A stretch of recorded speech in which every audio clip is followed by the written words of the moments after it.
Il existe des noms dans l'histoire de l'Imperium que l'on ne prononce jamais à voix haute sans ressentir quelque chose. Istvan, Khalt, Prospero, des mots qui portent en eux le poids de ce qu'ils désignent. Des cicatrices dans la mémoire de la galaxie, des batailles qui ont changé le cours de tout ce qui a suivi, qui ont brisé des légions, des mondes, des âmes. Des noms que l'on apprend à l'école de guerre ou dans les cryptes des chapelains, prononcés à voix basse avec une sorte de respect craintif pour ceux qui les ont vécus. Et puis il y a Terra. Terra n'est pas un nom comme les autres. Ce n'est pas une bataille parmi des milliers. Ce n'est pas un conflit dont on peut dire qu'il fut décisif ou stratégiquement remarquable. Même si c'était les deux à la fois, le siège de Terra, c'est quelque chose d'autrement plus fondamental.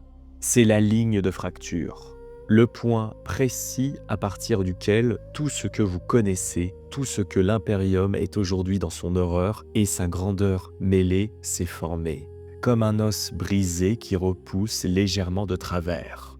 On peut encore fonctionner, on peut encore marcher, mais le corps n'est plus ce qu'il était, et il ne le sera jamais plus. Ce qui suit n'est pas la légende que les prêtres récitent dans leur temple fumant devant des fidèles qui ne veulent pas entendre la vérité. Ce qui suit est un bilan, c'est celui du plus grand assaut porté contre notre espèce par notre propre espèce. Des 55 jours qui ont décidé de tout. Tout commence bien avant Terra. Tout commence avec un homme. Pour comprendre ce qui arrivait au berceau de l'humanité en l'an 14 du 31e millénaire, il faut d'abord comprendre ce qu'était Horus, Lupercal, avant d'en arriver là. Il n'était pas le monstre, pas encore l'icône démoniaque dont les effigies sont brûlées dans les cérémonies d'expiation depuis 10 000 ans. L'homme qu'il avait été, il avait été le fils préféré, le premier entre les primarques. Celui à qui l'empereur avait confié l'ensemble de la Grande Croisade, le commandement nominal de toutes les légions, l'autorité de parler en son nom au bout du monde. Sur Ulanor, devant des armées innombrables, on l'avait couronné maître de guerre sous les acclamations d'1 million de guerriers pendant que son père regardait. Nul être dans toute l'histoire de l'humanité n'avait jamais porté un tel titre avec une telle légitimité. Et puis Davin.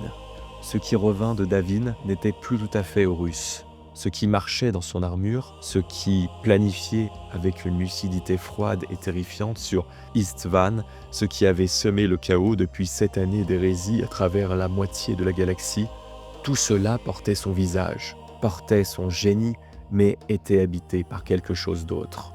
Molech. Molech avait achevé ce que Davin avait commencé. Dans les profondeurs inondées d'une lumière fétide de cette planète maudite, Horus avait ouvert une porte qu'aucun être humain n'était censé franchir, et ce qui en était ressorti n'était plus entièrement humain. Son esprit, autrefois noble, capable d'une générosité et d'une loyauté qui avait inspiré des légions entières, avait cédé la place à quelque chose qui voyait l'humanité non plus comme une famille à protéger, mais comme une matière à remodeler. Ses frères primarques l'auraient à peine reconnu. Ils s'en moquaient. Ce qui définissait Horus après Molech, ce n'était pas la corruption visible, pas les mutations grotesques que certains traîtres portaient comme des marques d'honneur. Non, c'était quelque chose de plus subtil et par là même de plus terrifiant. Une certitude, une clarté absolue qu'il avait raison et que tout le reste était une erreur à corriger. Son génie stratégique était intact, sa capacité à prévoir les réactions de ses adversaires, à manipuler, à planifier sur plusieurs coups simultanément, tout cela demeurait, simplement dirigé vers un but différent. Et ce génie, appliqué à la destruction de l'Imperium qu'il avait lui-même contribué à bâtir, était peut-être l'arme la plus redoutable que l'histoire ait jamais connue. Pendant 7 ans, ses calculs s'étaient réalisés avec une précision qui tenait du cauchemar. Les ultramarines, empêtrées sur Khalt, après l'embuscade préparée avec soin par les Wordbearers. Les Dark Angels, perdus dans les profondeurs de Tramas, consumés par leur propre guerre contre les Night Lords. Les Space Wolves, saignants et furieux au terme de la destruction de Prospero. Les Blood Angels, envoyés à Cygnus, offerts en sacrifice aux puissances de la ruine. Les Salamanders, la Ravengard, les Ironhand, décimés sur X-24 lors du massacre du site d'atterrissage. Un bain de sang d'une ampleur que même les victoires de Russes à cette époque ne faisaient pas encore pressentir. Légion après légion isolée, brisée, retardée. Chaque pièce déplacée avec la précision d'un joueur qui voit 10 coups à l'avance et qui ne laisse jamais rien au hasard.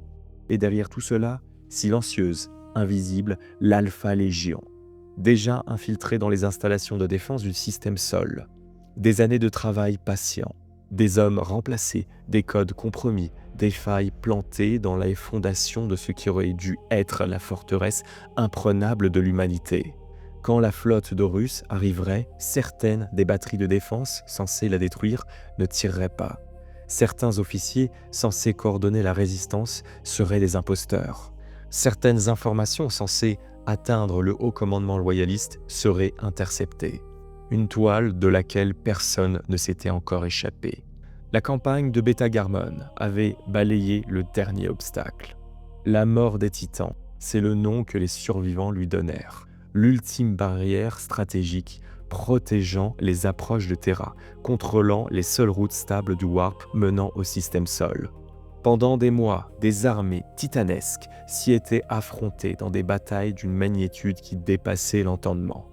Les machines-dieux de l'Imperium contre celles des traîtres. Des engagements qui consumèrent des légions entières, brisèrent des flottes entières, laissèrent des systèmes entiers ravagés au point de ne plus jamais se relever. Quand Beta-Garmon tomba, il ne restait plus rien entre la flotte d'Horus et le monde trône. La porte était grande ouverte.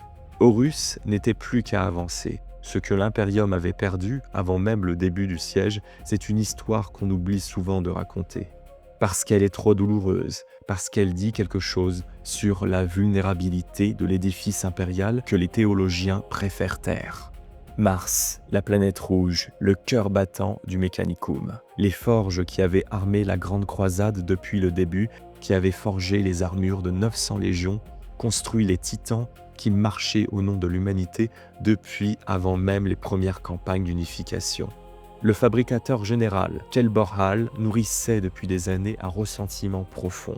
Les restrictions imposées par l'empereur sur la recherche technologique, les tabous qui entouraient certaines connaissances de l'âge sombre de la technologie, tout cela l'humiliait, lui et ceux qui pensaient comme lui.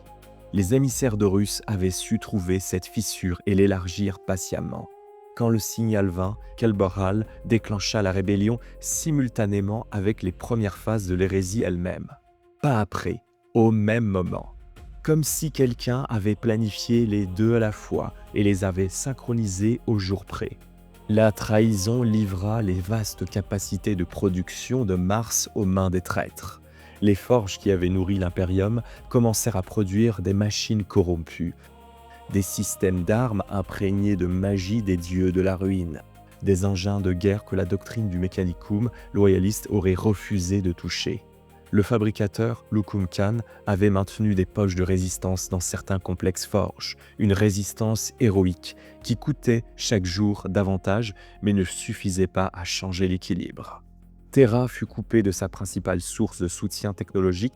Tandis que les défenseurs se préparaient pour la tempête à venir, ils n'avaient d'autre choix que d'observer les forges de Mars commencer à produire, pour le compte de leurs ennemis, les armes et les blindés qui allaient bientôt s'abattre sur eux.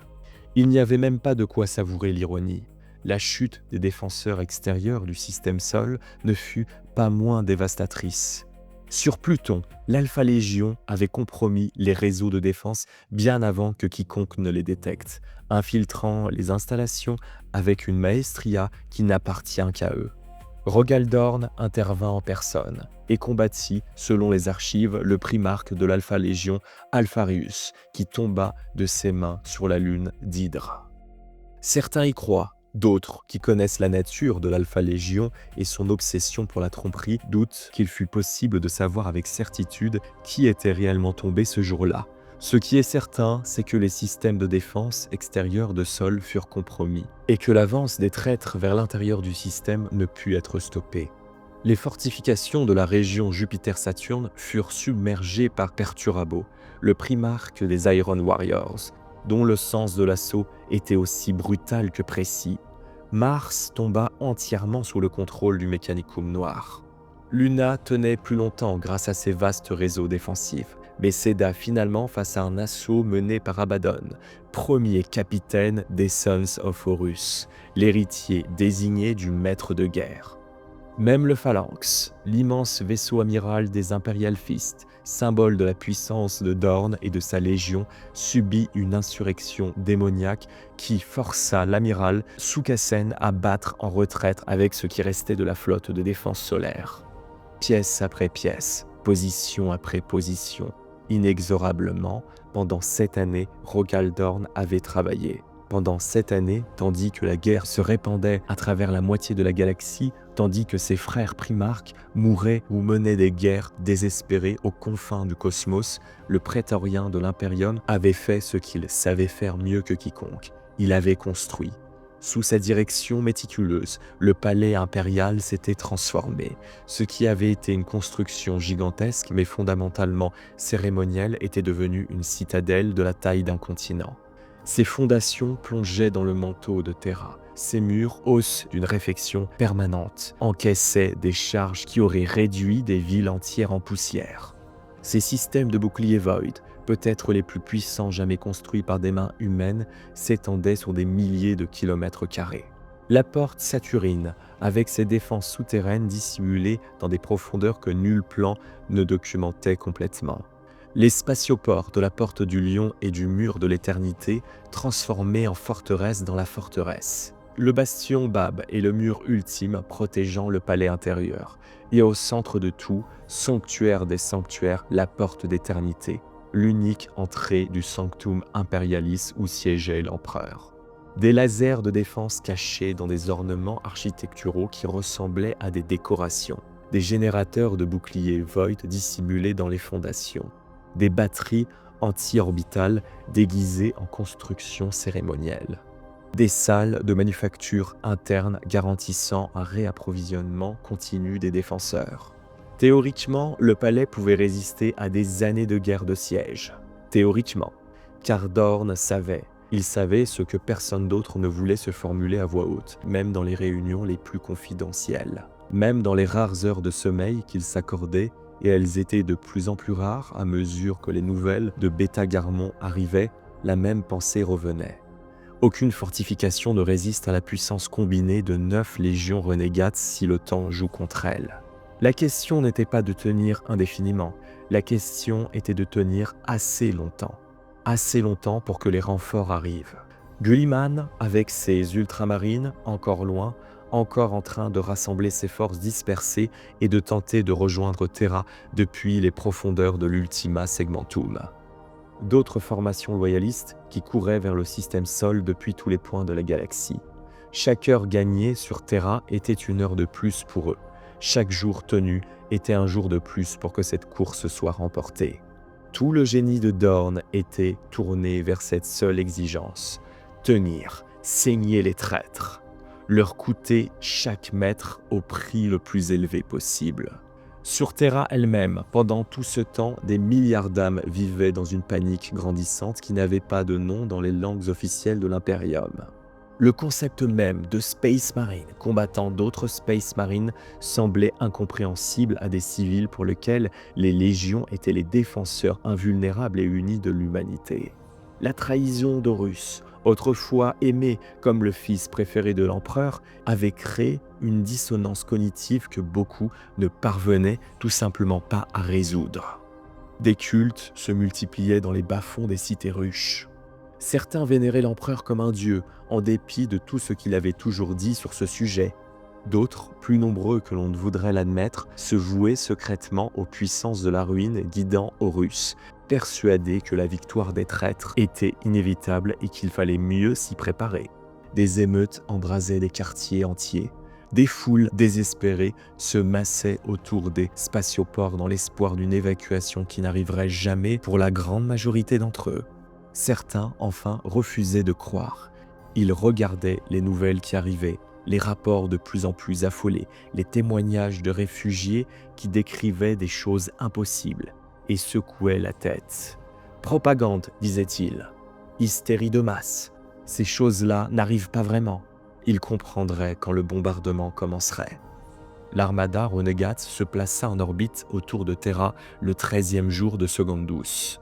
Leurs vaisseaux étaient si nombreux qu'ils obscurcirent le soleil dans certaines régions. Non pas métaphoriquement, littéralement, dans des zones entières de Terra, le ciel s'assombrit.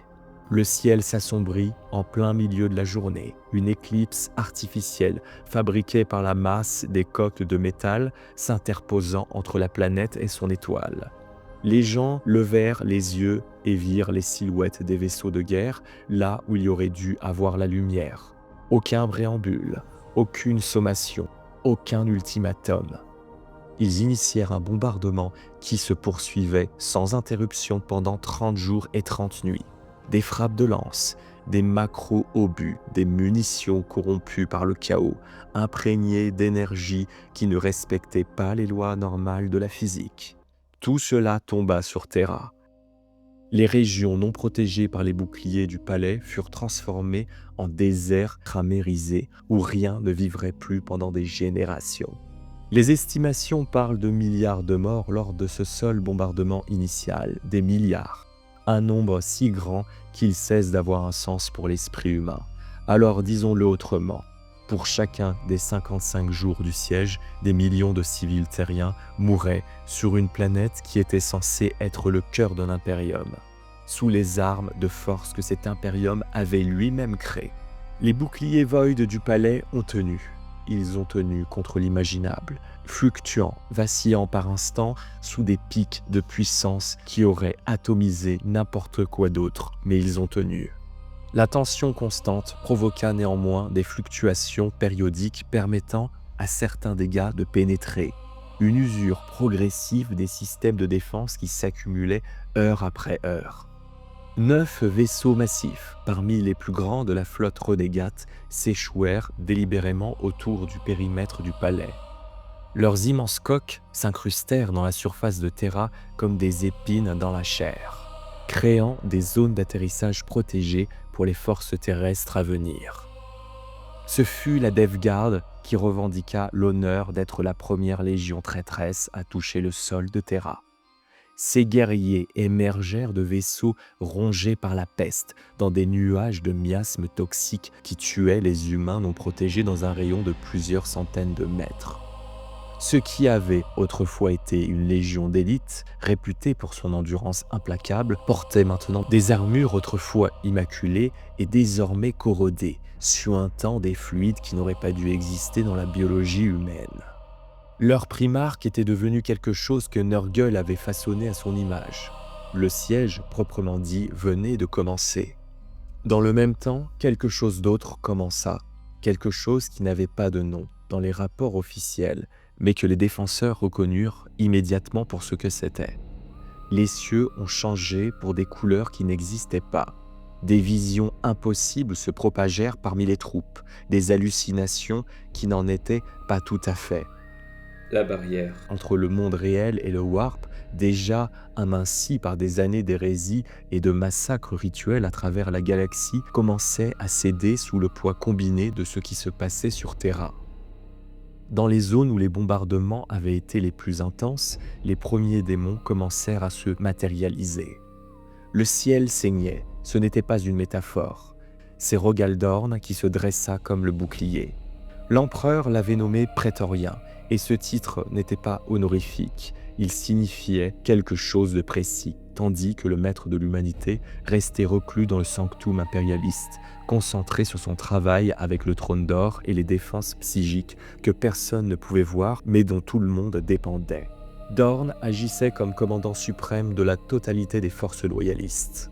Chaque décision revenait à lui, chaque sacrifice était sa responsabilité. Il ne dormait presque pas pendant les 55 jours du siège.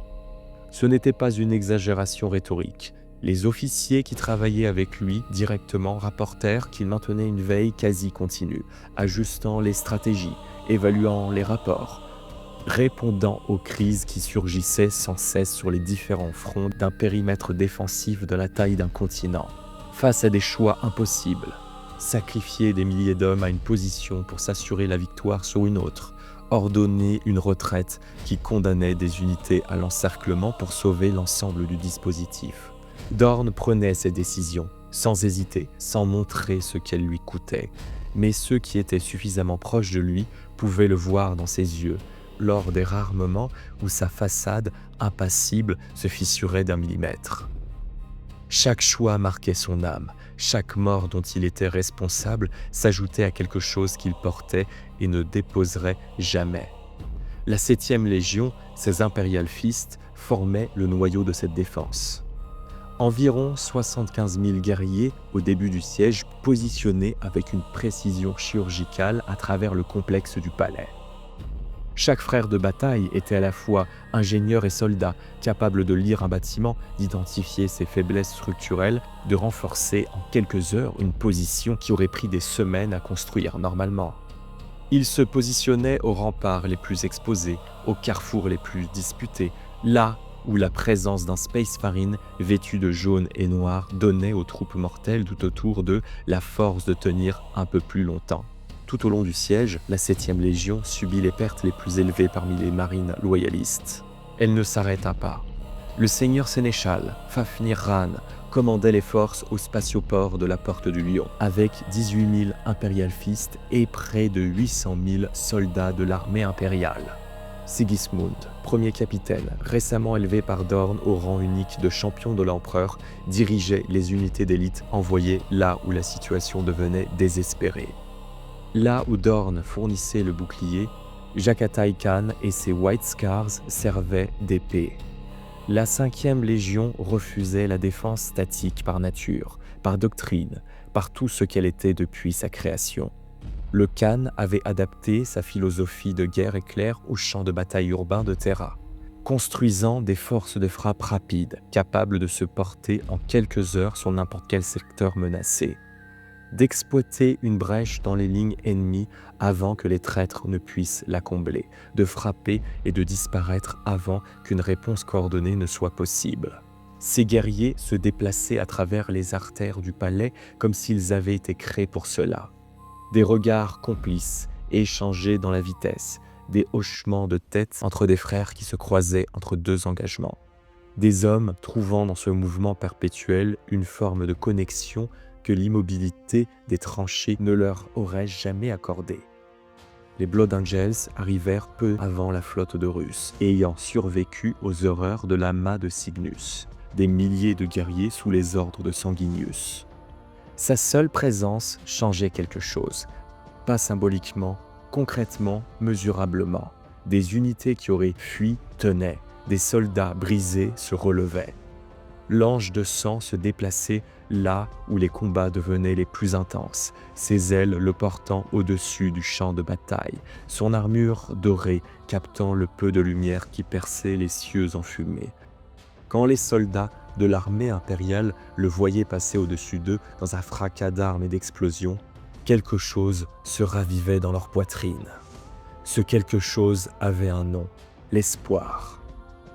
10 000 custodiens sous Constantin Valdor. Leurs armures dorées devenaient, au fil du siège, le symbole le plus visible de la présence continue de l'empereur au milieu du chaos. Physiologiquement supérieur même aux Space Marines, chaque custodien était, en termes de pure capacité martiale, un champion sans pair. Il se concentrait particulièrement sur les opérations antidémoniaques, neutralisant les incursions de créatures du Warp avant qu'elles ne puissent s'établir assez longtemps pour représenter une menace durable. Bien qu'ils interagissaient rarement avec les autres forces, certains custodiens développèrent des liens inattendus avec les mortels qu'ils protégeaient, partageant de l'eau de leurs réserves lors d'une accalmie, montant la garde sur des soldats épuisés pendant qu'ils s'accordaient quelques minutes de sommeil.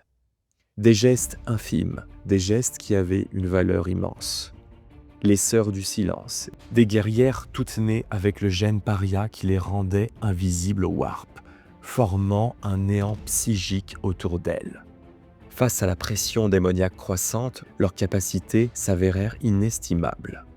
Organisées en groupes dirigés par des chevaliers de l'oubli, elles opéraient dans tout le palais, se concentrant sur les zones où le voile entre le réel et l'immatérium s'était le plus dangereusement aminci. Le Mechanicum loyal, malgré la perte de Mars, des milliers de technoprêtres conduits par le fabricateur Locum Khan maintenaient en état les systèmes défensifs du palais. Les générateurs de boucliers Void, les lasers, les automatismes qui auraient défailli sans une surveillance constante. 4 légions titaniques à leur côté. Ignatum, Asturum, Defensor et Solaria. Leurs machines-dieux engageaient leurs homologues du Mechanicum noir dans des batailles qui dévastèrent des quartiers entiers du palais et de ses environs immédiats. L'Ordo Sinistère apportait de rares titans psy dont les armes psychiques pouvaient bannir des créatures démoniaques en masse là où les armes conventionnelles ne faisaient que les repousser temporairement. Et enfin les humains, 2 millions de soldats de l'armée impériale, des hommes et des femmes ordinaires issus de régiments recrutés à travers toute la galaxie qui n'auraient jamais dû se retrouver à défendre Terra contre 9 légions corrompues mais qui y étaient quand même. L'élite des Lucifer Blacks dans leurs armures d'obsidienne distinctives, reconnaissables même dans la confusion des combats urbains, des unités spécialisées entraînées pour précisément ce type d'engagement, et aussi vers la fin des conscrits civils armés à la hâte, sans formation digne de ce nom, envoyés tenir des positions que personne d'autre ne pouvait tenir. Contre des Space Marines traîtres, aucun d'entre eux n'avait de véritable chance au combat singulier. Ils le savaient. Ils combattaient quand même, en nombre, en obstination, en sacrifiant des centaines pour absorber ce qui aurait autrement écrasé les unités plus précieuses dans les secondes suivantes. Des milliers mouraient chaque jour, et chaque mort gagnait quelques heures supplémentaires. Des noms que personne ne se souvient, des visages que personne ne reconnaît. Ils ont tenu Terra pendant 55 jours. En face, la damnation prenait de nombreuses formes. Les Sons of Horus, l'ancienne 16e Légion, les Luna Wolves, les fils choisis du maître de guerre, opéraient avec une planification froide et une exécution brutale sous Abaddon et le cercle rapproché des conseillers d'Horus. Ils ciblaient les faiblesses dans les défenses impériales avec une précision qui trahissait une connaissance du palais impossible à avoir acquise seulement depuis le début du siège. L'infiltration de l'Alpha Légion avait bien travaillé. Les Ward Eaters d'Angron, le primarque lui-même avait totalement succombé à la possession démoniaque avant même que le siège ne commence. Ceux qui se battaient sous sa bannière n'étaient plus le guerrier tourmenté que ses frères avaient connu, un homme marqué par les ongles dans son crâne, souffrant constamment mais luttant contre toute cette souffrance. C'était une manifestation physique de la colère de Khorne, un démon cramoisi aux ailes de muscles tressés dont le visage était figé dans une rage éternelle qui n'avait plus rien d'humain. Sa légion l'avait suivi dans la folie. Les guerriers ayant subi la procédure des griffes du boucher n'avaient plus qu'une seule émotion. La cohésion de commandement s'était presque entièrement effondrée. Seul Karn le Félon était encore capable de diriger leur fureur vers des objectifs stratégiques plutôt que de les laisser charger aveuglément dans toutes les directions. Les Ward Eaters ignoraient généralement les positions défensives pour se jeter directement sur les formations ennemies. Face à eux, les soldats de l'armée impériale ne duraient pas. Ce n'était pas un combat, c'était une mise à mort. La Death Guard de Mortarion, le primarque démon de Norgul, dont le corps autrefois émacié était désormais ballonné et nécrosé, entouré de nuages de mouches et de gaz toxiques. La 14e Légion avait été la première à toucher le sol de Terra, et elle combattait avec la méthodologie qui lui avait toujours appartenu. Lente et constante, inexorable, ses bombes à peste et ses diffuseurs de toxines transformant les zones conquises en extensions de jardins de leur maître. Une avancée qui ne pouvait pas être précipitée, mais qui ne pouvait pas non plus être arrêtée. Les empereurs Children de Fulgrim, la 3e Légion, avaient été autrefois les plus beaux guerriers de la Grande Croisade. Les parangons de la perfection physique et martiale, les soldats que l'empereur lui-même portait en exemple aux autres légions. Ce qu'ils étaient devenus était l'image inversée de cette grandeur, des modifications grotesques de leur anatomie, des armures ornées de peau humaine écorchée, des armes soniques produisant des harmoniques capables de liquéfier les tissus ou de rendre les hommes fous en quelques secondes d'exposition. Leur objectif n'était plus stratégique, ils cherchaient l'excès pour l'excès lui-même, la souffrance pour la souffrance elle-même, et les populations civiles de Terra leur offraient un terrain de jeu dont aucun d'entre eux ne semblait vouloir sortir. Les Iron Warriors, si une seule légion a façonné les opérations militaires du siège, c'est la 4e. Perturabo apportait à Terra une expertise du siège que personne d'autre dans l'armada ne possédait. Une connaissance profonde, presque obsessionnelle de la fortification, de ses points de faiblesse, des façons d'y pénétrer et de les démolir.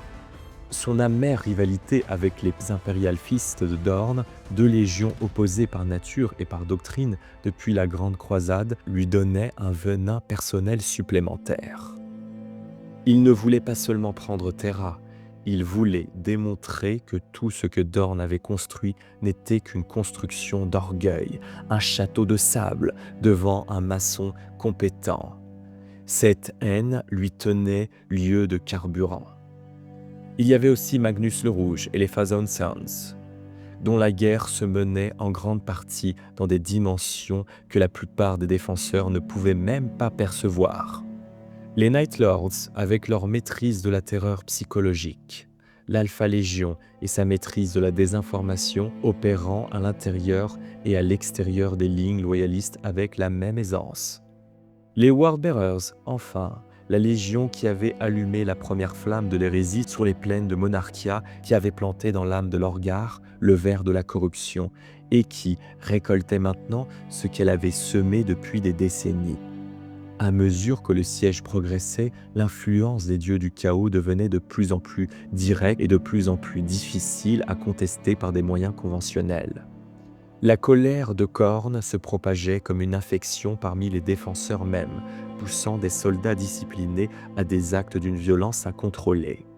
La corruption de Norgul progressait dans les matériaux, dans la chair, dans l'air respirable. La présence de Tzeentch créait des distorsions de la réalité où les lois de la physique devenaient peu fiables, des armes qui ne tiraient plus droit, des distances qui ne correspondaient plus aux cartes des formations qui semblaient se trouver là où elles ne devraient pas être.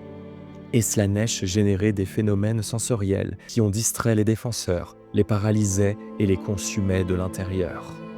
À mi-parcours du siège, des démons majeurs marchaient ouvertement dans certains secteurs du palais. Kabanda, buveur de sang de Khorne, le duc du changement de Tzeentch, des créatures que les armes conventionnelles pouvaient repousser temporairement, mais ne pouvaient pas véritablement tuer. Des êtres que seules les Sœurs du Silence et les unités anti-démoniaques spécialisées des custodiens pouvaient bannir durablement, et ces ressources étaient limitées, étirées à leur maximum sur un périmètre impossible à couvrir entièrement. La porte du lion, ce spatioport n'était pas simplement une position défensive. Pour comprendre ce qu'il représentait, il faut comprendre ce qu'il avait été. Pendant toute la grande croisade, c'était par là que les guerriers rentraient, triomphant des étoiles lointaines. Les convois de gloire descendaient de l'orbite pour déposer leurs héros sur le sol de Terra, accueillis par des foules qui scandaient leur nom. C'était la porte entre Terra et l'espace, entre le cœur de l'Imperium et les milliers de mondes de sa périphérie. Pendant le siège était devenue autre chose, la principale artère par laquelle les renforts loyalistes pourraient encore arriver si Guilliman et ses ultramarines parvenaient à rejoindre Terra à temps. La zone d'atterrissage stratégique vers laquelle tout l'espoir d'un secours extérieur se concentrait. Et aussi l'un des rares endroits depuis lequel les lasers de défense du palais pouvaient encore menacer des cibles en orbite basse, forçant la flotte traîtresse à maintenir une distance de sécurité supplémentaire. Pour les familles terriennes, ce nom avait une signification différente. La porte du lion, c'était le dernier espoir d'évacuation. Si elle tenait, peut-être pourrait-on encore faire partir des vaisseaux. Peut-être pourrait-on encore sauver des enfants, des vieillards, des personnes qui n'avaient rien à voir avec cette guerre, mais que la guerre allait consommer quand même. Perturabo en voulait, il en voulait personnellement. L'assaut débuta après 20 jours de bombardement orbital soutenu qui avait affaibli, mais non percé ses boucliers Void. Le primarque des Iron Warriors commanda lui-même l'opération. reconnaissant que la capture de cet atout modifierait fondamentalement la dynamique du siège. Frappe ciblée, créant des points faibles précis dans les boucliers, immédiatement suivie d'insertion de modules d'atterrissage avec les équipes de brèche des compagnies d'assaut du forgeron de guerre Kroeger, équipées de charges à fusion et d'armements au phosphex spécifiquement conçus pour compromettre les générateurs. En soutien, les World Eaters de Karn pour la terreur pure, des Terminators déposés directement sur les emplacements défensifs par des canonnières volant dans les tirs antiaériens, des béliers d'assaut spécialement modifiés ciblant des faiblesses structurelles que seul Perturabo avait identifiées. Ce à quoi tout cela se heurta était une défense que Fafnir Ran avait préparée depuis des mois précisément pour cet assaut. 6 fortifications massives formant la Barbacane antérieure. Chacune un bastion autonome avec des champs de tir se croisant. Des lignes de défense en profondeur, ancrées par des complexes de bunkers construits pour résister aux tirs directs de titans.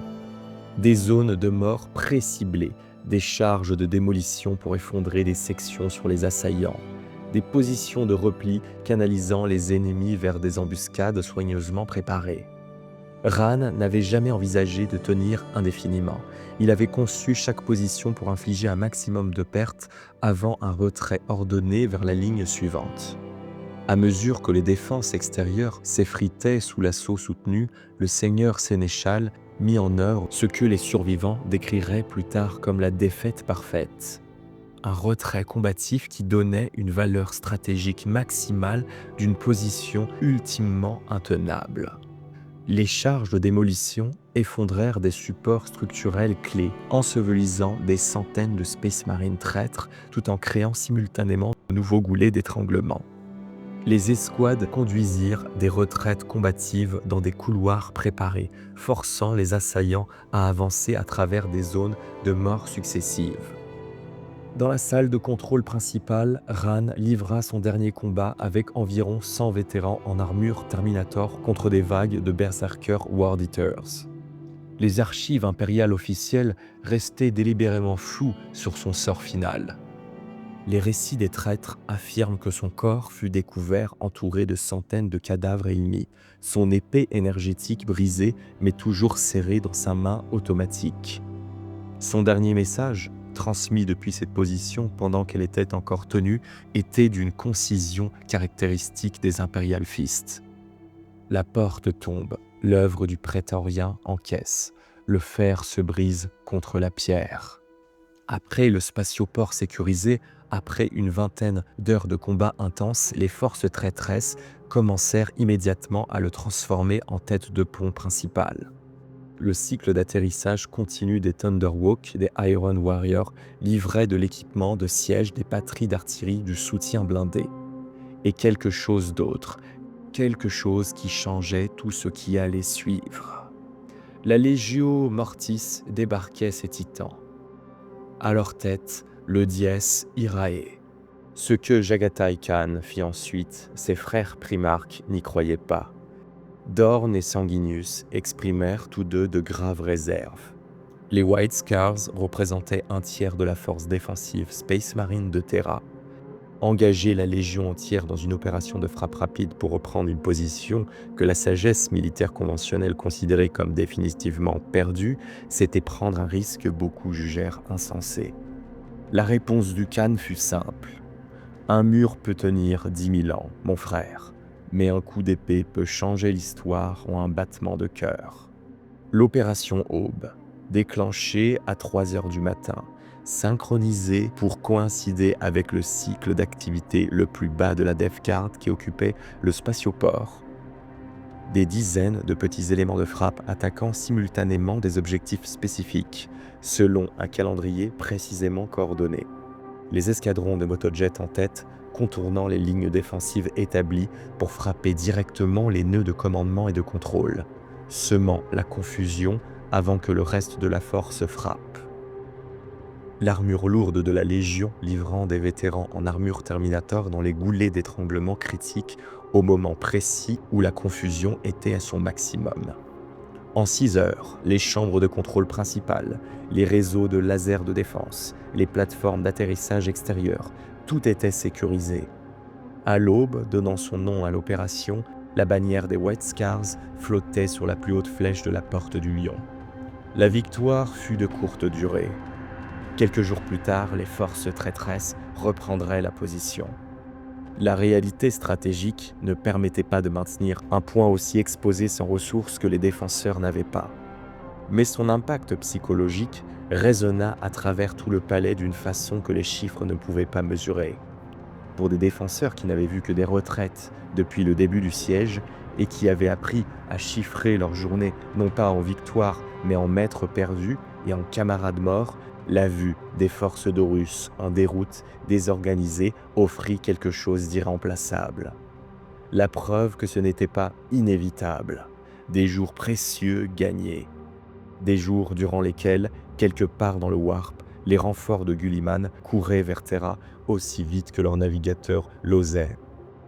Mais chaque jour qui passait voyait s'accumuler les pertes des défenseurs avec une capacité minimale à les remplacer. Rogaldorn tenait des projections détaillées, des tableaux de chiffres qu'il consultait dans les heures les plus sombres de la nuit, quand les bombardements ne cessaient pas et que les rapports d'attrition s'accumulaient sur son bureau de commandement. Ces chiffres avaient un nom dans l'état-major impérial, le calcul de l'érosion.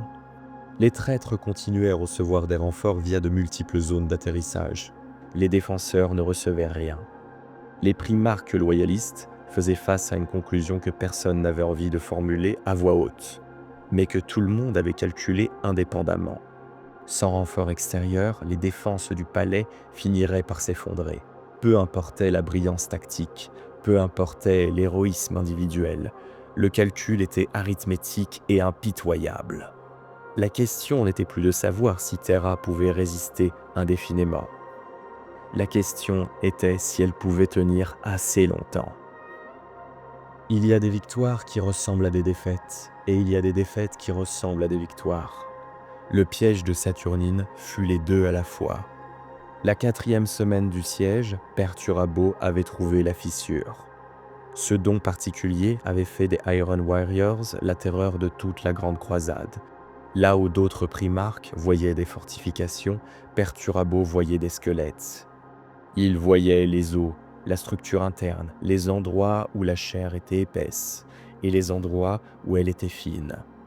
Il voyait ce que les bâtisseurs avaient voulu cacher. Chaque défense, prétendue imprenable, qu'il avait jamais rencontrée, avait cédé sous ce regard. C'était son don, c'était sa malédiction aussi, parce qu'un homme capable de voir la faiblesse dans tout finit par ne plus voir que des faiblesses partout, dans les murs, dans les institutions, dans les personnes.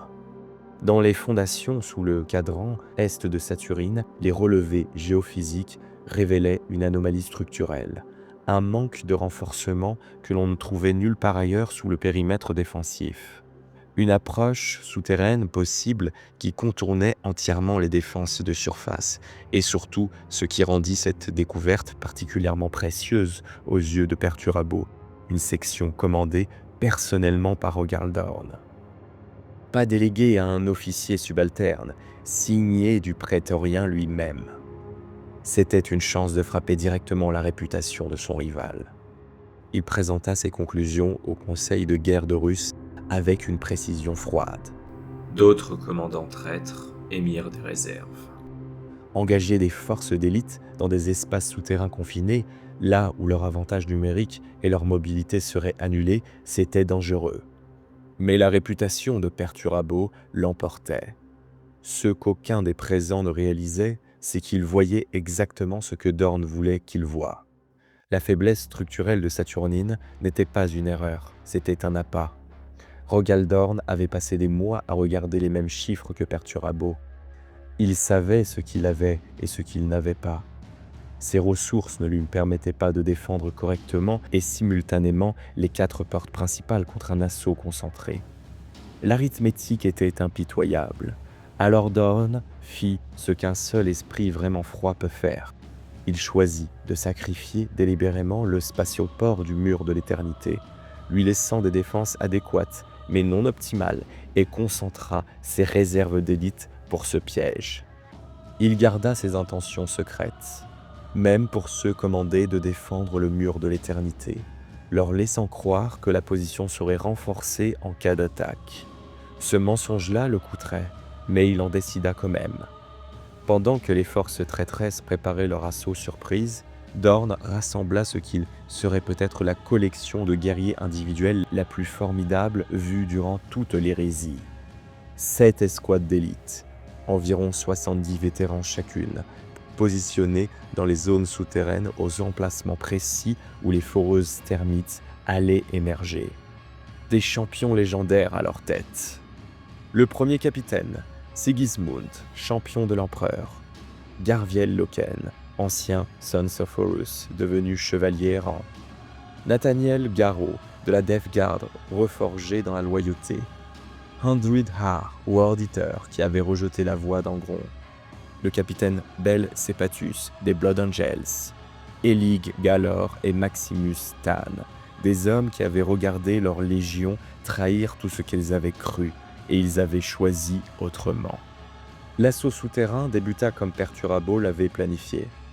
Les foreuses termites percèrent les défenses extérieures, précisément là où on les attendait, livrant les Terminators juste aériens d'Abaddon, directement dans des espaces confinés et directement dans des zones d'abattage préparées.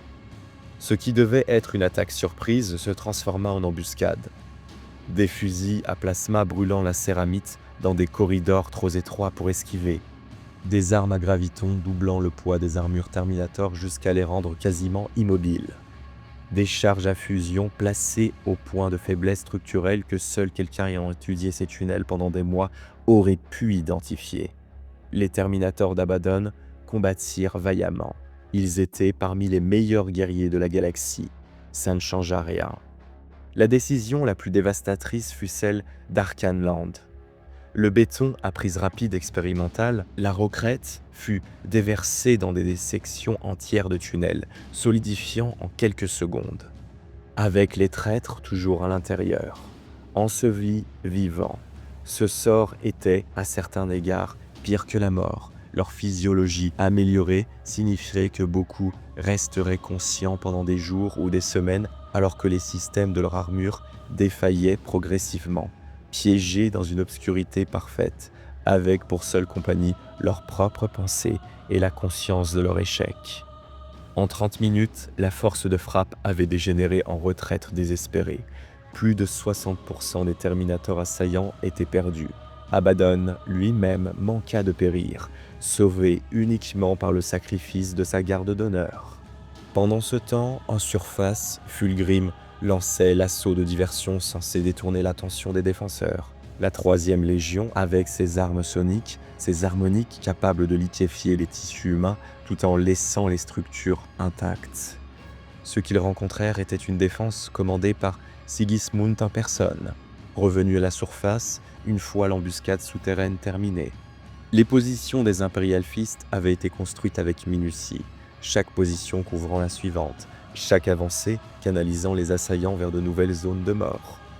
L'assaut faiblissant, Fulgrim engagea sa garde personnelle pour percer le centre, et tomba face à Dorn. Ce qui suivit fut l'un des rares engagements directs entre Primarques pendant le siège. La guerre verbale précéda le combat physique. Fulgrim tenta de saper la résolution de Dorn par des tactiques psychologiques, les insultes cédant aux menaces et les menaces à la violence. Ceux qui furent témoins de cet affrontement virent la différence entre ces deux hommes distillée en quelques minutes. La détermination stoïque contre la vanité corrompue. Ce qui avait autrefois été une relation de respect mutuel entre frères avait pourri pour devenir une inimité amère. Fulgrim convoqua ses cacophonies et sa garde phénix. Dorn et Sigismund combattirent dos à dos contre des vagues de champions. Fulgrim, comme à son habitude, évita la confrontation directe une fois qu'il devint clair que l'engagement tournait à son désavantage. Il se retira pendant que ses guerriers continuaient à se battre et à mourir. Les empereurs Children subirent des pertes paralysantes. Ce qui suivit ne fut pas anodin, La troisième légion avait construit son identité entière autour du concept de perfection. Une défaite aussi complète était particulièrement dévastatrice pour leur psyché collective. Fulgrim déclara en quelques jours que ce travail de démolition grossier ne l'intéressait plus. Les empereurs Children abandonnèrent largement leur participation organisée au siège. Ils tournèrent leur attention vers les centres de population civile de Terra, à la place. Ce qu'ils y firent ne sera pas détaillé ici. Certaines choses ne méritent pas de description. Pour les loyalistes, la victoire à Saturnine eut un prix que personne ne souligna assez fort sur le moment. Le mur de l'éternité tomba. Ses défenseurs, ceux à qui Dorn avait menti sur les renforts qui viendraient, moururent dans leur ignorance délibérément préservée. Certains ont tenu leur position jusqu'à la dernière cartouche, croyant encore que quelqu'un arriverait. Personne n'arriva. Dorn avait gagné le piège de Saturnine. Dorn avait sacrifié le mur de l'éternité pour le gagner. Ces deux faits étaient également vrais. Le primarque défini par l'honneur, le devoir et la franchise avait délibérément sacrifié une garnison qu'il avait laissée dans l'ignorance de son sacrifice. Ce compromis moral l'affecta visiblement lors des conseils stratégiques ultérieurs. Son comportement devint de plus en plus austère. Ses rares moments de connexion avec ses fils devinrent encore plus précieux, précisément parce qu'ils devenaient plus rares. Il portait quelque chose de nouveau, quelque chose qui ressemblait à ce que d'autres hommes auraient appelé de la honte, si ce mot avait eu un sens pour un être comme lui. Il continua quand même, il n'avait d'autre choix. Tout au long du siège, la défense la plus critique restait invisible à la plupart. Pas les murs, pas les Space Marines, pas les titans, l'égide. L'empereur, physiquement retiré dans le Sanctum Imperialis, maintenait une barrière psychique englobant l'intégralité du complexe palatial. Un bouclier métaphysique empêchant les manifestations démoniaques directes dans l'espace réel. Les archives des custodiens la décrivent comme une lumière dorée, perceptible uniquement pour les êtres sensibles au warp. Ces effets indirectement observables même par les humains ordinaires via l'absence flagrante de manifestations démoniaques de masse, malgré la présence des forces corrompues du chaos assiégeant le palais depuis des semaines. Ce que cette barrière coûtait à l'être qui la maintenait, personne ne pouvait le mesurer complètement. Les sœurs du silence qui montaient la garde près du trône d'or rapportèrent des moments où le corps physique de l'empereur vacillait d'une lumière dorée. Son visage se contorsionnant brièvement de douleur alors qu'il livrait des batailles qu'aucun œil mortel ne pouvait voir. Malcador posait parfois une main burinée sur l'accoudoir du trône. Un petit geste, un geste d'un vieil ami à un autre, un rappel que même le maître de l'humanité n'était pas entièrement seul dans sa souffrance. La conscience de l'empereur était divisée sur plusieurs fronts simultanément. L'égide contre les incursions démoniaques.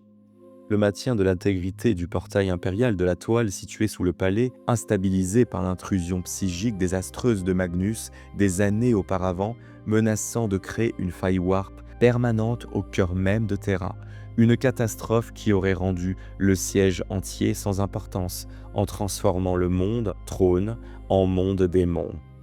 Et l'Astronomicane, la balise guidant les renforts loyalistes à travers le warp vers Terra. Sans elle, Gulliman ne trouverait pas le chemin. Les navigateurs qui apercevaient le visage de l'empereur dans la lumière de l'Astronomicane pendant leur traversée voyaient ses traits tendus par l'effort. Ils poussaient leur vaisseau à des vitesses dangereuses, parce qu'ils comprenaient à un niveau viscéral ce que ce visage-là signifiait. Dans le warp, 3 psycheurs d'une puissance incompréhensible se livraient une guerre métaphysique. L'empereur, Magnus le Rouge, primarque des monts de Tynch, dirigeant des assauts sorciers contre les défenses de son père avec des approches constamment changeantes. Et Horus, dont la pression était plus subtile mais plus dévastatrice. Un murmure continu de corruption sapant les fondations psychiques de l'impérium depuis l'intérieur. Les psycheurs loyalistes, tentant d'assister l'empereur, mouraient fréquemment d'hémorragie neurale. Leur esprit incapable de supporter même un contact périphérique avec ces forces titaniques en collision. Ce conflit invisible, cette guerre que personne ne pouvait voir, était peut-être le vrai siège. L'assaut final contre les Gide fut coordonné avec une précision qui n'appartenait qu'à des millénaires d'expérience et à un accès à des secrets que l'Imperium aurait préféré ne jamais avoir perdus. Le fabricateur, général Kelbor Hall, avait supervisé la construction de 8 générateurs immenses, chacun une parodie tordue d'une tour de relais de l'Astronomicon, construit depuis des fragments corrompus des plans originaux du Trône d'Or obtenus par des infiltrateurs avant même le début de l'hérésie. Ces appareils généraient des interférences dans les fréquences psychiques de l'égide. Individuellement insuffisants, mais disposés en un motif géométrique précisément calculé entourant le palais, leurs effets se démultipliaient en un circuit imitant l'étoile à 8 branches du chaos. Sur le site de chaque générateur, les sombres apôtres des Worldbearers menèrent des rituels de sacrifice de masse. Des milliers de cultistes, des civils ordinaires qui avaient autrefois été des boulangers, des administrateurs, des artisans et des ouvriers. Des gens dont l'esprit avait été brisé par la peur ou tordu par les murmures du chaos pendant des semaines de siège.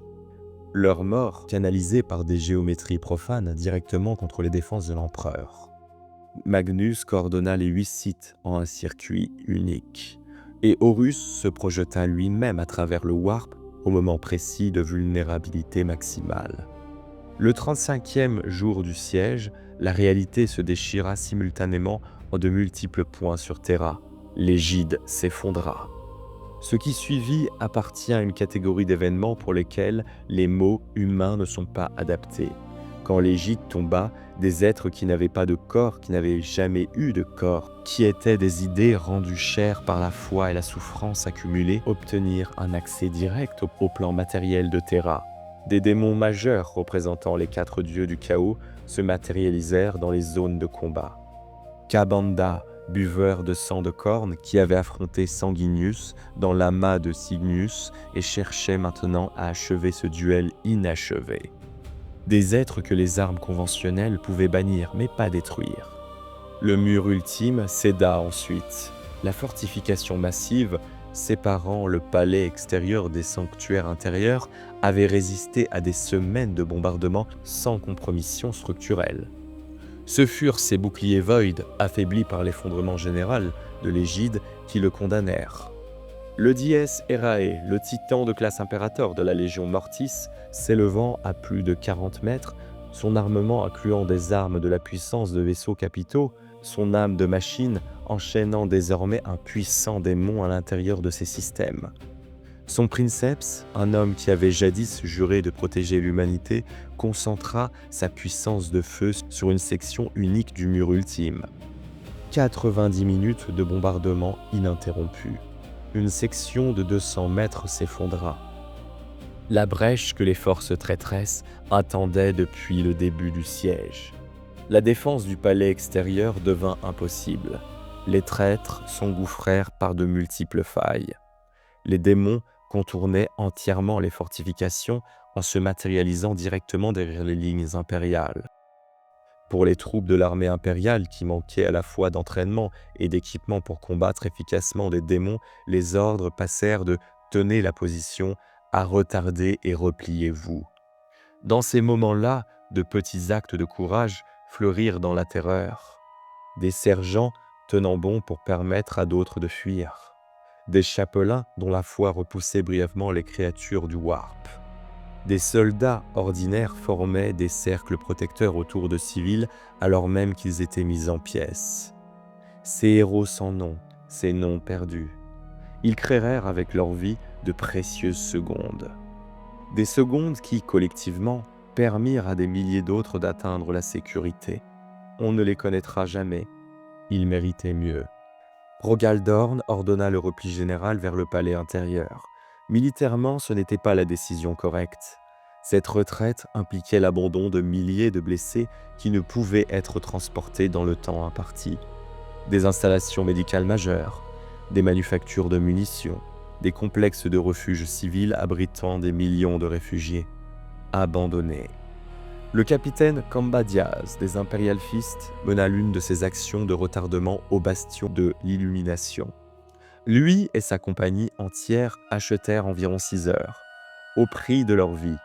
Dans les derniers instants, avant que la position ne soit submergée, Diaz marcha parmi ses frères de bataille.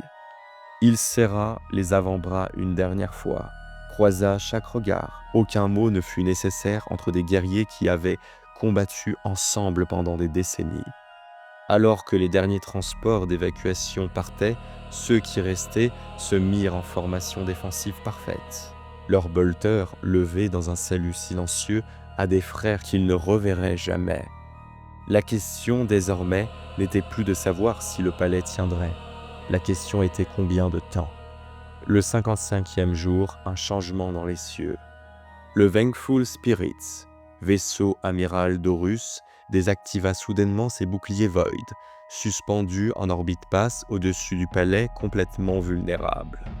Les opérateurs des senseurs lancèrent de multiples diagnostics. Ils ne comprenaient pas ce qu'ils voyaient.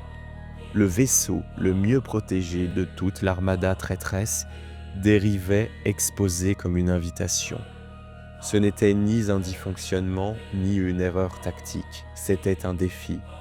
Horus voulait forcer une confrontation directe avant que les renforts aux loyalistes n'arrivent, pariant qu'une victoire personnelle sur le maître de l'humanité rendrait obsolètes toutes les considérations militaires conventionnelles.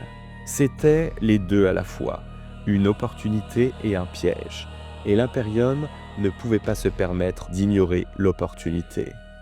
Après 2 heures de délibération, la décision fut prise. L'empereur mènerait un assaut par téléportation directement à bord du Vengeful Spirit, accompagné d'une force de frappe sélectionnée. L'empereur Sanguinius Dorn, 200 guerriers d'élite, un contingent de custodiens. Ce pari stratégique risquait les 3 plus grands atouts restants de l'Imperium sur une seule opération. Ceux qui furent présents lors de la préparation ressentirent le poids de ce moment. Ils comprenaient, chacun à sa façon, que ce qui allait suivre façonnerait l'avenir de l'humanité pour les millénaires à venir, quel qu'en soit le résultat. Sanguinius savait. Ses capacités précognitives lui avaient montré sa propre mort. Pas une possibilité, pas un scénario, sa mort. Il le savait avec la certitude de quelqu'un qui avait vu la chose de ses propres yeux. Il embarqua quand même. La téléportation commit une première erreur, la première indication du piège d'Horus. Puisant dans les pouvoirs accordés par les dieux du chaos, le maître de guerre interféra avec les coordonnées dispersant le groupe d'abordage à travers l'immense vaisseau. L'empereur, Sanguinius et leur suite immédiate se matérialisèrent dans des sections très éloignées les unes des autres. Le Vengeful Spirit avait subi une transformation. Ce qui avait autrefois été un chef-d'œuvre de l'architecture navale impériale était devenu un temple dédié au chaos. Un espace où les frontières entre le matériel et l'immatériel étaient devenues fines comme du papier. Les couloirs changeaient de configuration au fur et à mesure que les guerriers les traversaient. Sanguinius fut le premier à atteindre Horus. Sur le pont de commandement converti, Horus l'attendait. Plus grand que sa taille d'origine, son armure fusionnait sans démarcation avec de la chair corrompue qui palpitait d'énergie contre nature. Son visage, autrefois beau, affichant parfois de multiples émotions contradictoires en même temps.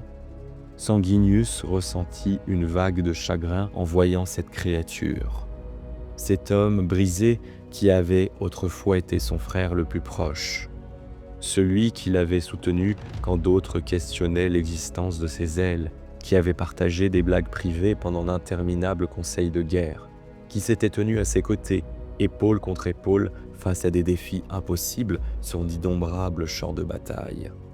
Horus tenta d'abord de le rallier à sa cause, offrit le pouvoir, offrit le salut face aux défauts génétiques frappant les Blood Angels depuis Cygnus, offrit la protection contre l'avenir que Sanguinius avait pressenti. Cette tentation finale fut refusée. Sanguinius répondit avec une compassion pour ce que son frère était devenu. non pas de la haine, de la pitié. Face à ce rejet, Horus se jeta dans le combat. Sanguinius combattit avec talent, sa vitesse, sa précision. Il blessait Horus encore et encore, ça ne suffisait pas. Le duel dura, les détails exacts restent débattus dans les archives impériales, mais les récits les plus fiables convergent. Horus utilisa la serre pour porter le coup de grâce. L'ange de sang tomba. L'empereur arriva moins d'une heure plus tard, son chemin retardé par la résistance traîtresse. Ce qu'il découvrit a été représenté dans d'innombrables œuvres d'art impériales pendant 10 000 ans. Aucune ne capture la réalité émotionnelle. Son fils le plus noble, mort aux pieds du fils qu'il avait le plus aimé. L'empereur s'agenouilla brièvement aux côtés de Sanguinius. Sa main ferma doucement les yeux sans vie de l'ange. La dernière tendresse d'un père pour un fils tombé. Puis il se releva. La puissance s'accumula autour de lui comme une tempête. La lumière dorée l'imprégna jusqu'à ce qu'il semble davantage une force de la nature qu'une personne. La bataille entre le père et le fils fut livrée simultanément sur 2 plans. Physiquement, l'épée flamboyante de l'empereur contre la griffe éclair d'Horus et sa masse forgée par les démons. Les armes s'entrechoquant dans des décharges d'énergie. Psychiquement, 2 consciences colossales projetées dans le warp, chacune cherchant à annihiler l'autre. L'empereur se battit d'abord avec une retenue délibérée, peu disposé à libérer toutes ses capacités contre le fils qu'il espérait encore racheter. Cette hésitation s'avéra dévastatrice. Horus offrait une retenue zéro. Le maître de guerre prit un avantage décisif. Les blessures qu'il infligea étaient des blessures qui auraient instantanément tué tout être inférieur. Il fendit l'armure de l'empereur en travers de la poitrine, trancha sa jugulaire, sectionna les tendons de son poignet droit, délivra une décharge psychique qui brûla la chair de son visage et détruisit un œil, arracha le bras droit de l'empereur de son orbite, et pour finir, souleva l'empereur au-dessus de sa tête et lui brisa le dos sur son genou. L'empereur était brisé, l'empereur gisait brisé. Dans ce moment de victoire apparente, Horus aurait pu achever le combat. Il ne le fit pas, il parla, il expliqua comment il referait l'humanité à sa propre image, pendant que l'empereur regarderait incapable d'intervenir. Pendant qu'il parlait, quelque chose changea dans ses yeux. De brefs éclairs de l'homme qu'il avait été, des prises de conscience momentanées de ce qu'il était devenu, comme si l'acte même de victoire avait temporairement affaibli l'emprise des dieux du chaos sur son âme. C'est alors qu'une figure s'interposa. La nature précise de cette figure reste parmi les détails les plus contestés de toute l'histoire impériale. Les récits les plus anciens décrivent un simple soldat de l'armée impériale, un humain de base faisant preuve d'un courage inimaginable en s'interposant entre un demi-dieu et un être qui le surpassait à tous les niveaux concevables. Des révisions ultérieures suggèrent un custodien ou un vétéran des Imperial Fists. Certaines archives inquisitoriales identifient un perpétuel du nom d'Olianus Persons, un homme ayant vécu des dizaines de milliers d'années et combattu aux côtés de l'empereur depuis avant le début de l'histoire que nous connaissons. Quelle que soit son identité, le résultat fut identique. Horus l'oblitéra négligemment, d'un geste désinvolte de puissance divine, le réduisant à l'état d'atome. Ce geste-là fut le catalyseur. L'empereur perçut dans cet instant la futilité ultime de la rédemption. Son fils était véritablement parti. Ce qui marchait dans son armure et portait son visage n'était plus son fils. C'était quelque chose d'autre qui utiliserait tout ce qu'il aimait pour détruire tout ce qu'il avait construit. Cette réalisation força la décision la plus douloureuse de la longue existence de l'empereur. La compassion pour son fils devait être abandonnée si l'humanité voulait survivre. L'empereur rassembla sa puissance psychique restante pour une ultime frappe décisive. Des réserves qui auraient anéanti tout autre être tentant de les canaliser. Il libéra ses pleines capacités, sans aucune retenue, contre le fils qu'il avait jadis aimé par-dessus tout. Horus fut défait, son essence effacée de l'existence. L'attaque s'étendit au-delà de la destruction matérielle pour affecter l'âme immortelle du maître de guerre, l'effaçant si complètement que même les dieux du chaos ne pourraient jamais reconstituer leur champion. L'onde de choc psychique de cette destruction se propagea à travers le Warp. Sur toute Terra, les démons disparurent.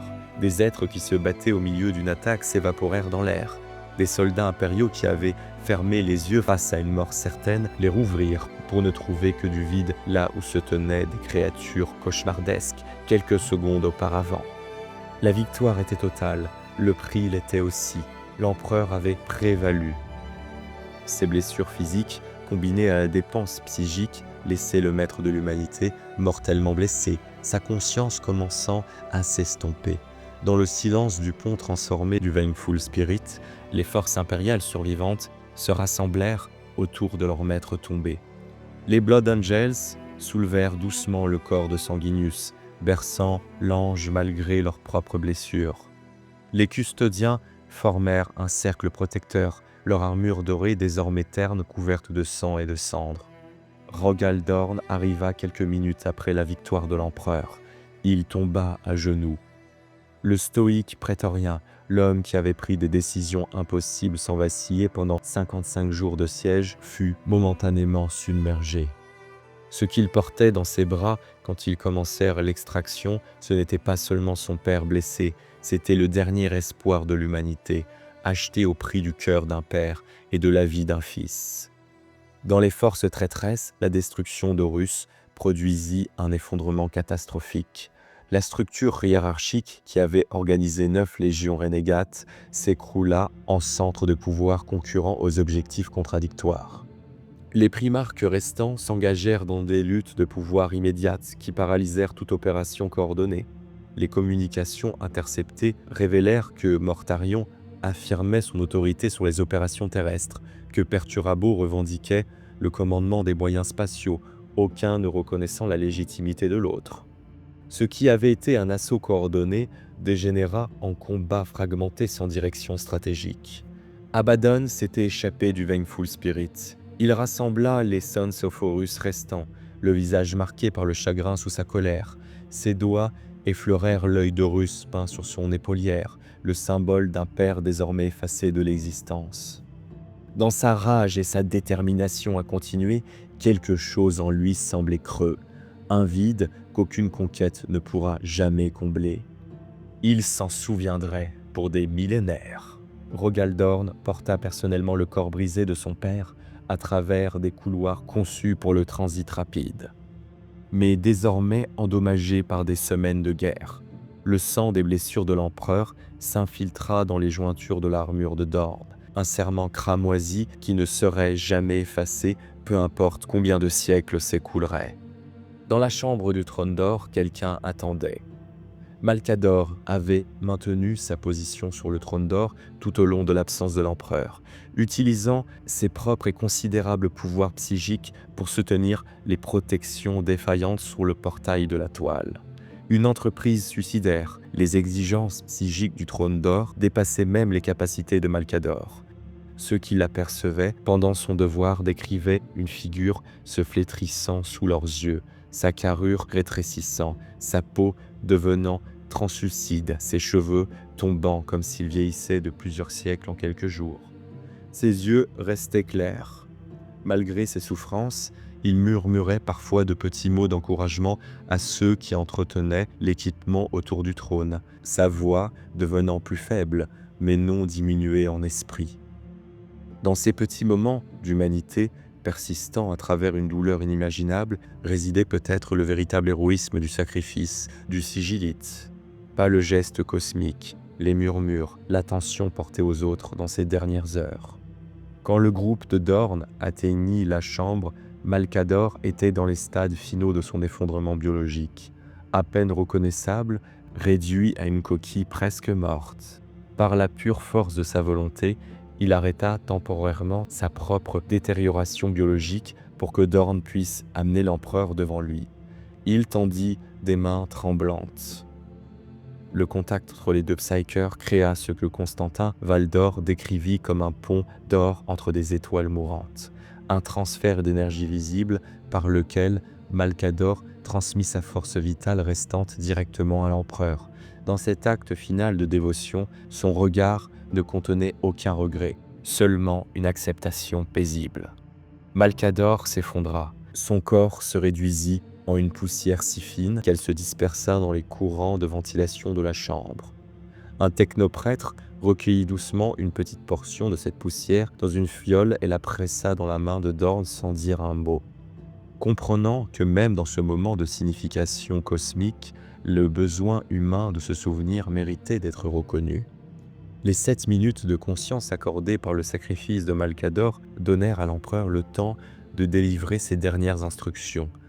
Dans des chuchotements laborieux à travers des cordes vocales endommagées, il dirigea Dorn et les adeptes du Mechanicum vers les ajustements techniques nécessaires, des détails classifiés sous sceau inquisitorial depuis lors. Et au-delà des spécifications techniques, des directives concernant la gouvernance de l'Imperium. La domination formelle de Dorn en tant que prétorien avec une autorité temporaire est, dit-on, cette insistance que son incarcération ne devait pas être présentée comme une mort ou une ascension, mais comme un retrait stratégique, une mesure temporaire. Le 56e jour du siège, en présence d'un petit groupe, Dorn, Valdor, des représentants du Mechanicum et de l'Astra Telepatica, l'empereur fut installé sur le trône d'or, reconfiguré. Des ports de connexion intégrés à son système nerveux endommagé, des fluides de suspension remplaçant progressivement le volume de sang restant. Certains témoins rapportèrent des phénomènes psychiques sporadiques dans la chambre, des instants qui se répétèrent, de l'équipement se transmutant temporairement en or. Le dernier mouvement physique du maître de l'humanité, sa main droite, le seul membre partiellement fonctionnel, se leva brièvement avant de s'installer dans la position qu'elle maintiendrait pour les millénaires à venir. Par ce geste, l'empereur de l'humanité passa du statut de dirigeant actif à celui de prisonnier immortel de sa propre création, vivant mais incapable de communiquer directement, conscient mais incapable d'agir physiquement, présent mais fondamentalement isolé de l'impérium pour lequel il avait tout sacrifié. Ce qui vint après était la plus grande ironie de toute l'histoire humaine. L'empereur avait dédié son existence à élever l'humanité au-delà de la superstition, du dogme religieux et de la dépendance aux entités surnaturelles, à créer une société séculière et rationnelle capable d'autodétermination. L'impérium qui émergea de son sacrifice représenta l'aversion complète de ses principes, un régime dogmatique et théocratique, structuré entièrement autour du culte de l'empereur lui-même en tant que souverain divin. Rogal Dorn, personnellement engagé envers la vision séculière de son père, reconnut la valeur psychologique d'un récit religieux contrôlé pour stabiliser une population traumatisée. Les premières formulations maintenirent délibérément l'ambiguïté concernant le statut de l'empereur, ne confirmant ni ne niant explicitement ses attributs divins.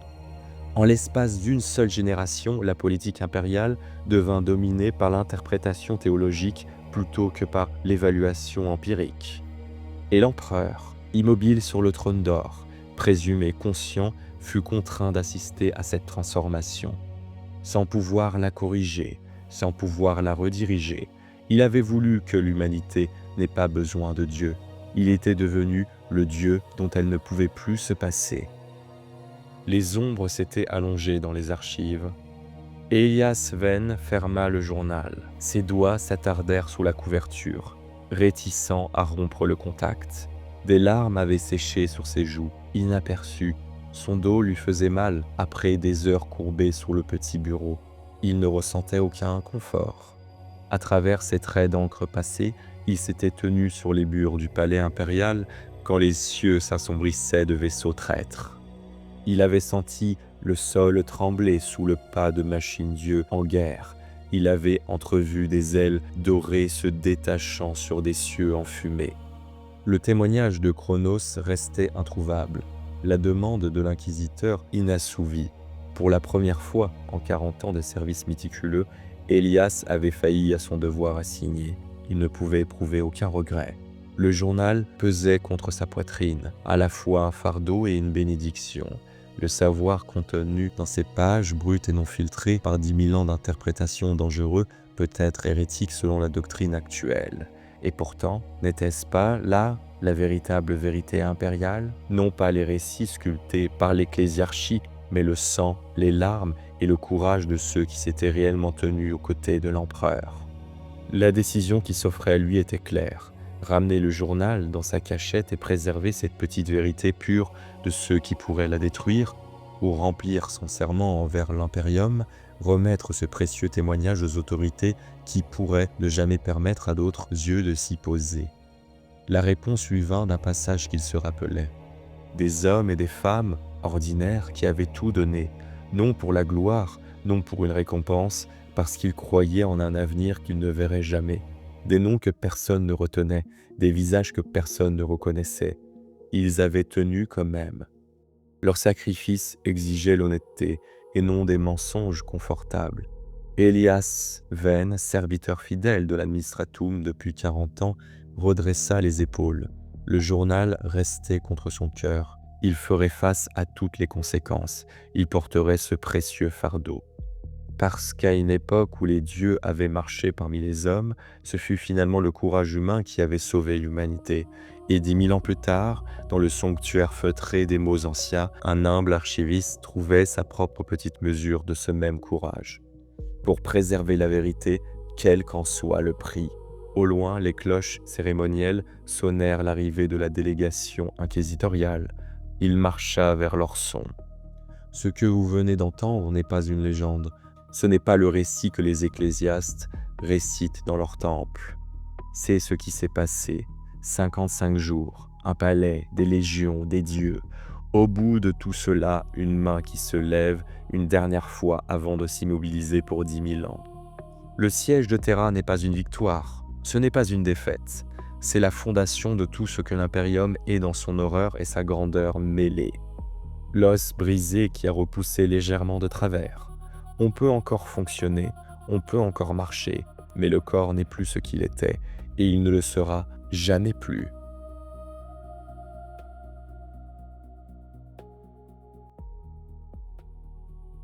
Merci, citoyens de l'Impérium, d'avoir regardé cette vidéo jusqu'au bout. N'hésitez pas à aimer, à lâcher un commentaire, ça me fait toujours plaisir. Oui, ça me fait vraiment plaisir. Et à vous abonner, ça m'aide énormément à développer la chaîne.